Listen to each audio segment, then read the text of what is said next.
thì nó cũng chẳng có cho các bạn, cứ bấm tải về hoài luôn. Nói chung là mình đăng ký số điện thoại ok hết rồi mà cập nhật không có được nha. Để mình vô TikTok mình xem được không? Văn luôn các bạn ơi, bấm vô là văn, bấm vô là văn nè. Rồi YouTube thì YouTube nó cũng báo cập nhật luôn nha các bạn. Cái máy này mình nghĩ chắc iOS khá là thấp ha. Để mình xem thử máy gì đây. Cái này là iPhone 6 thôi nha các bạn, iOS 12 ha.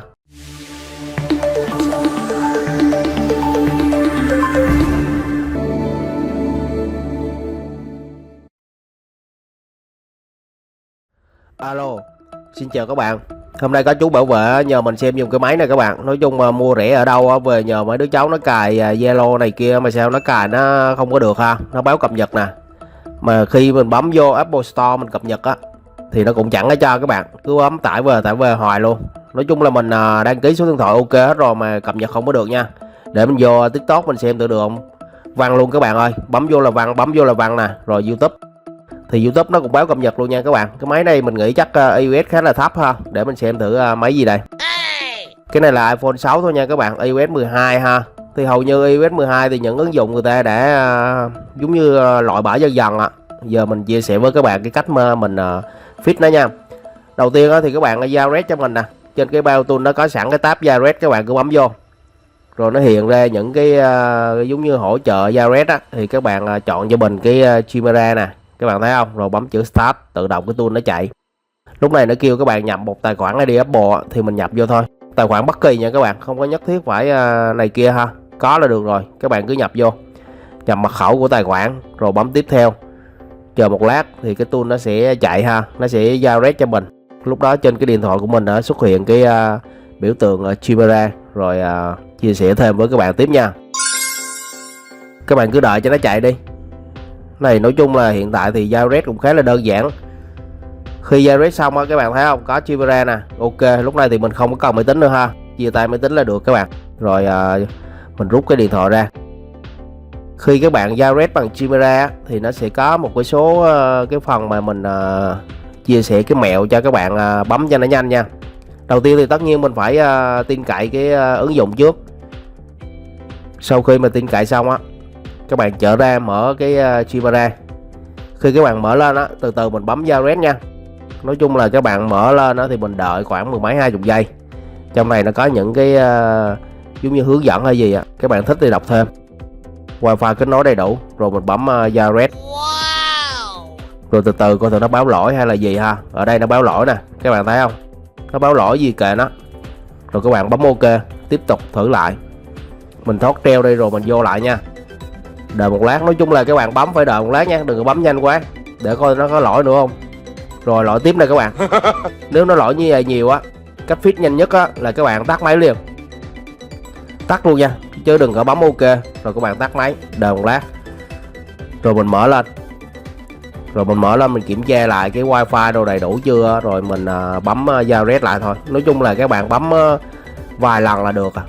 Nhưng mà nhiều lúc mình chia sẻ nhanh với các bạn là cái cách mình làm nó lẹ nhất ha. Nhiều lúc các bạn cứ bấm tóm luôn hoài nó lỗi cực lắm.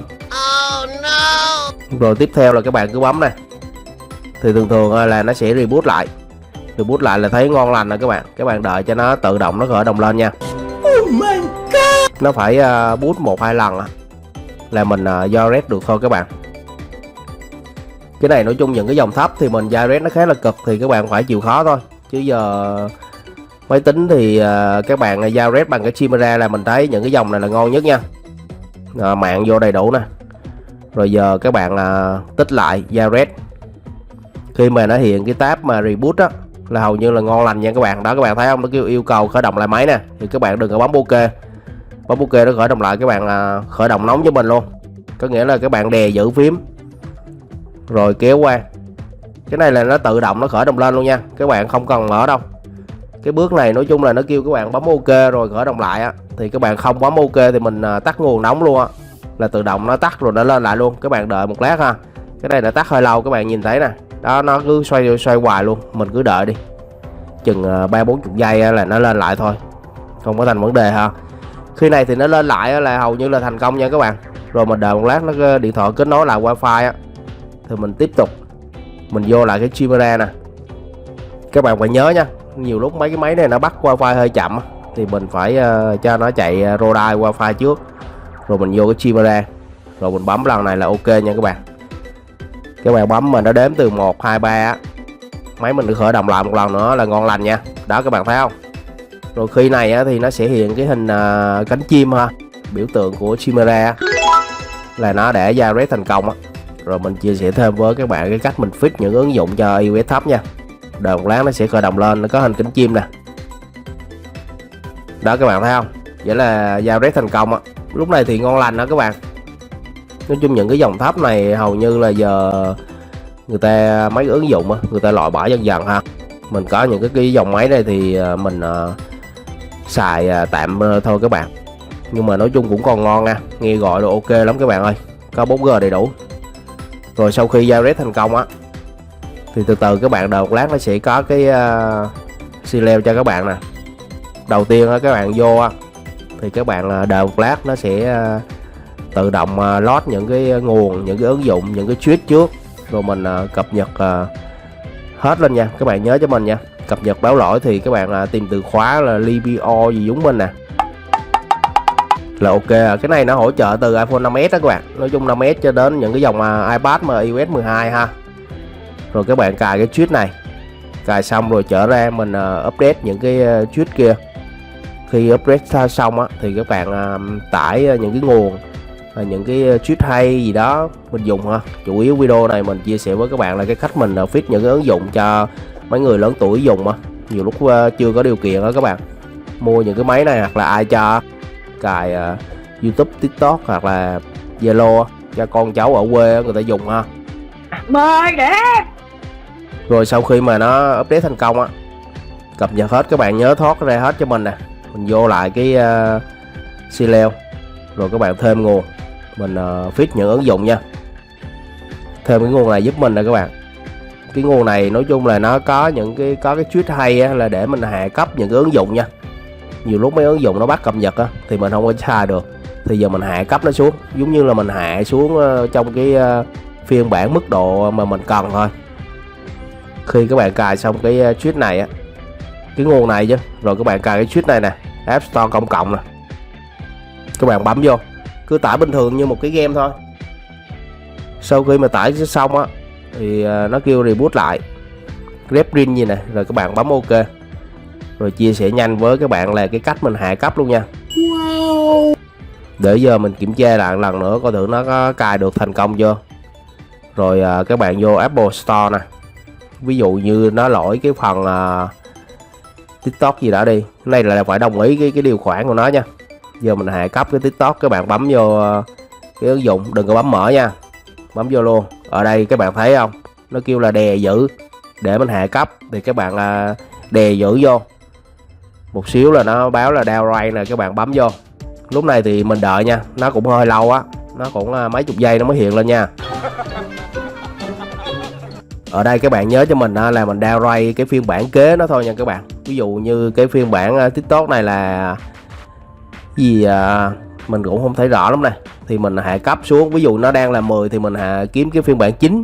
Nói chung là vậy ha. Các bạn bấm vô, đợi một lát là các bạn bấm cài đặt. Thì ID Apple của mình là cái gì thì mình nhập vô mật khẩu vô, nó sẽ tải lại từ đầu nha. Nhưng mà nó hạ cấp xuống cho mình là một bậc.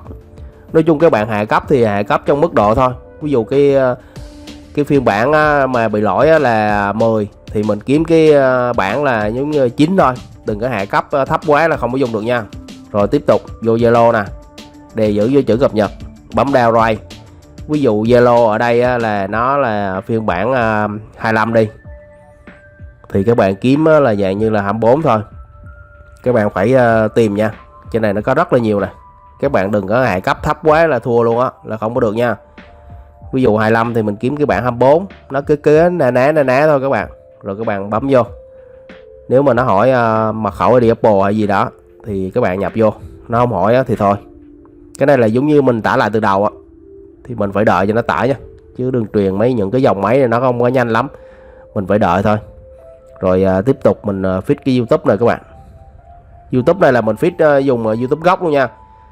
YouTube gốc thì trên kênh mình có chia sẻ rất là nhiều video dành cho iOS thấp á, thì các bạn vô salary, vô cái nguồn này giúp mình nè, thêm cái nguồn này để mình fix YouTube nha các bạn. Rồi các bạn cứ bấm vô là ở đây nó kêu thêm trong xi leo hay là CDA, thì mình cài bằng xi leo thì các bạn bấm vô là xi leo thôi, là mình thêm cái nguồn đó để mình cài cái tweet mà feed YouTube á. Cái này là mình coi YouTube gốc luôn nha, chứ không phải YouTube web nha các bạn. Sau khi thêm nguồn thành công á thì các bạn tìm cái tweet mà YouTube Legacy nè,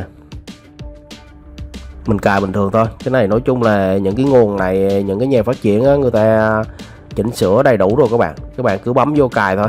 Rồi tới công chuyện này. Bấm vô cài xong á, mình trở ra, mình vô lại cái YouTube là nó thành YouTube gốc luôn, coi khá là mượt mà nha các bạn. Rồi để mấy cái ứng dụng kia nó hạ cấp xong rồi nè, wifi đầy đủ, giờ mình vô TikTok coi tụi nó có cho mình xem hay không. Như là ok nha các bạn, không có văn ha. Rồi đồng ý điều khoản thôi, nếu các bạn bấm đồng ý không được thì mình thoát ra thoát treo vô vài lần là được. Cái này nói chung dòng thấp này nếu các bạn còn thì vẫn là xem được YouTube nha, YouTube, TikTok hay là Zalo, nói chung là còn xài được các bạn, xài qua mùa mưa thôi. Rồi các bạn có điều kiện thêm thì mình nên nâng cấp những cái dòng máy mới hơn ha. Rồi ok, ngon lành nè. Rồi TikTok ngon lành luôn. Rồi giờ mình vô mình khóa lại. Nói chung là các bạn khi mà download thành công thì trong này nó có cái phần block nè, các bạn đè giữ phía dưới là có block update là khóa luôn cái phần update nha. Đó các bạn thấy không, khóa luôn cho nó khỏi update luôn nha.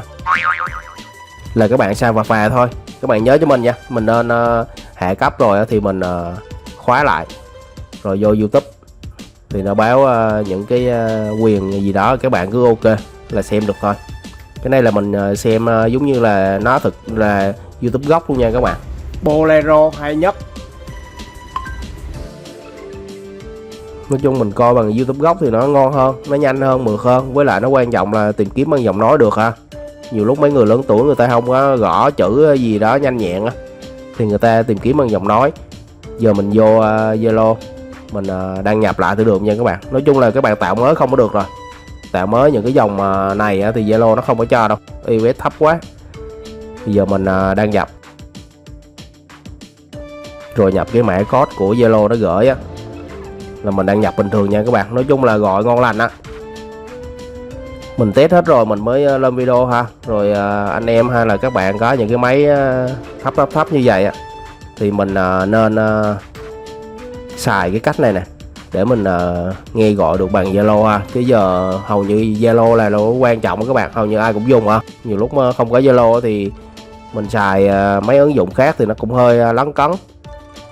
Bây giờ các bạn vô Zalo mình block lại luôn. Nó khi mà nó về như là download xài thành công các bạn khóa cập nhật cho mình lại hết nha. Rồi khi mà ví dụ như là mình fix những cái lỗi này xong thì mình tắt máy khởi động lại thì nó sẽ như thế nào, chia sẻ với các bạn luôn. Giờ mình tắt máy khởi động lại nè để mình xem những cái ứng dụng nó còn dùng được hay không chứ cái chuyện các bạn mà xài hết pin là bình thường rồi. Khi hết pin mình sạc lên thì nó sẽ như thế nào không xài được là chốt quất luôn các bạn. Giờ vô thử nè, xi leo tất nhiên là nó văng mất Jared, nhưng mà cái YouTube đây thì nó cũng vậy các bạn. Nói chung mất Jared thì YouTube nó vẫn trở về YouTube bây giờ như cập nhật thôi. Để mình coi thử cái phần hai cái ứng dụng TikTok có thử dùng được không. Còn TikTok ok nè các bạn. Nói chung các bạn lỡ hết pin hay là reboot máy thì mấy cái này nó không ảnh hưởng nha, vẫn xem bình thường ngon lành luôn các bạn. Rồi để vô Zalo nè, rồi vẫn ok luôn. Nói chung là cái này thì khi các bạn khởi động lại thì nó sẽ mất Jared thì TikTok, Zalo xài ok thì YouTube nó trở lại cập nhật thì chia sẻ với các bạn cái cách mình fix luôn nha. Các bạn nếu mà có cái còn Chimera thì mình bấm vô mình Jared lại, còn nếu lỡ các bạn xóa ở đây mình xóa luôn nè. Chia sẻ nhanh với các bạn cái cách mình fix bằng cái dạng như WebKit nha. Trời ghê chưa? Ví dụ giờ là mình vô Safari, các bạn vô cái đường link này giúp mình nè. Cái này mình fix lại Jared thì không có cần ứng dụng, không cần máy tính luôn nha. Các bạn vô đúng cái trang này giúp mình. Khi bấm vô rồi ở đây thì nó sẽ hiện lên là Jared nè. Các bạn nhớ cho mình nha. Thấy cái chữ Jared nó nhỏ nhỏ không? Các bạn bấm Jared thì mình đợi phải 20-30 giây, đừng có bấm lia lịa quá nha. Rồi các bạn bấm đợi đợi 20-30 giây. Thì nhanh hay chậm hay cũng tùy theo đường truyền thôi các bạn. Nó hiện cái pop up nè, rồi các bạn cứ bấm ok. Tiếp tục mình đợi cho nó khoảng 20-30 giây nữa, nó sẽ hiện cái chữ là đã redirect thành công nha. Nếu mà không được thì các bạn cứ làm mới lại cái đường link đó, rồi mình thử lại thôi. Ở đây ok nè, như vậy ngon lành nha các bạn. Ví dụ giờ các bạn bấm reboot lại thì nó sẽ hiện hình cánh chim, có nghĩa là nó redirect lại thành công á, là YouTube này kia mình dùng được bình thường thôi. Nói chung mấy cái máy này mình cũng thấy khá là đẹp ha. Của anh khách bảo vệ thì nói chung cũng điều kiện còn khó khăn ha các bạn. Người ta nhờ mình cài những ứng dụng về cho con cháu ở nhà xài, có liên lạc á thì mình hỗ trợ ha. Rồi các bạn xem video cảm thấy hay kết thì like đăng ký kênh, chia sẻ giúp mình. Xin chào, cảm ơn các bạn.